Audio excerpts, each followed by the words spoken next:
Bonjour à tous, on se retrouve sur notre plateforme Blé Variété en collaboration avec Arvalis et l'INRAE de Nouzilly.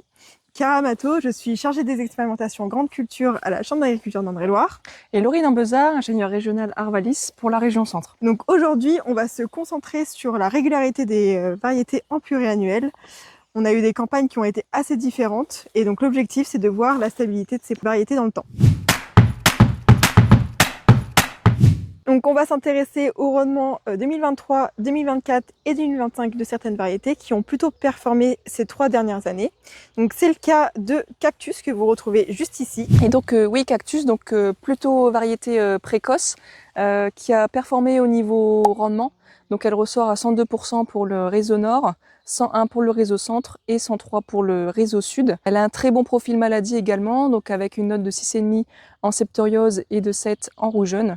Un bon PS et un beau taux de protéines au vu de sa productivité. Donc 2 autres variétés que l'on connaît bien, King Kong à ma droite, KWS millésime. Donc 2 belles variétés aussi qui sont ressorties à plus de 100% sur les 3 dernières années. Un petit plus sur King Kong avec sa note de 7 en rouge jaune.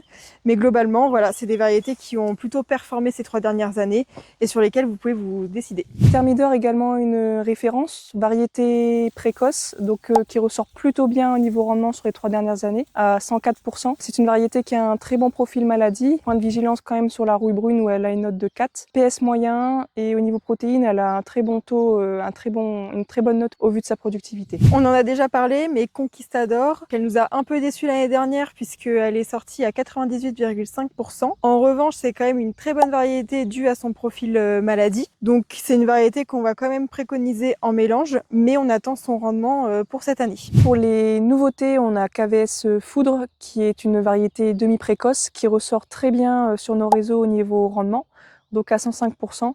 Très bon profil maladie également, avec des notes de 7 à peu près partout, donc à savoir les 2 rouilles, rouille jaune et rouille brune, et en septoriose. Toujours dans les inscriptions de 2026, on retrouve Batman. Donc niveau maladie, elle est plutôt bien, surtout en pied inverse où elle est 7. Au niveau des rouilles brunes et rouilles jaunes, 7 également. Un peu plus faible en septoriose où elle est 6,5. Niveau rendement, elle performe plutôt bien. Dans les essais 2024-2025, elle ressort quand même à 103%. Donc c'est une variété que l'on va suivre de près pour les prochaines campagnes. Donc LG Allure est également une très bonne variété. Au niveau rendement, elle ressort à 105%. Au niveau maladie, elle a des notes de 7 en rouge jaune, 6 en septo et 5 en rouille brune. 7 en pied averse. Attention sur cette variété, notamment sur le chlortoluron où elle est sensible. Donc Gryffondor, on l'a déjà évoqué dans les précédentes vidéos. Elle a un profil maladie très bon, avec 8 en rouge jaune, 7 en septoriose. Au niveau du rendement, elle a eu de très bons rendements en 2023-2024, au-dessus des 100%. L'année dernière a été un peu plus compliquée pour elle puisqu'elle était en dessous des 100%. Donc cette année, on attend de voir son rendement pour confirmer. LG Alistair, une autre variété au niveau rendement très stable sur 2024 et 2025 à 102%. Côté maladie, elle a des notes de 7 en rouille jaune, 6,5 en septo et de 5 en rouille brune. C'est une variété demi-précoce. Voilà sur les variétés qui performent sur plusieurs années et les variétés à confirmer, les variétés récentes. Sur la vidéo suivante, on va discuter des variétés, leur comportement en année peu maladive. Donc pour conclure cette vidéo, qu'est-ce qu'on peut dire sur la campagne 2025-2026 ? Vous l'avez vu, on a eu un printemps plutôt sec au début, plutôt sec et chaud,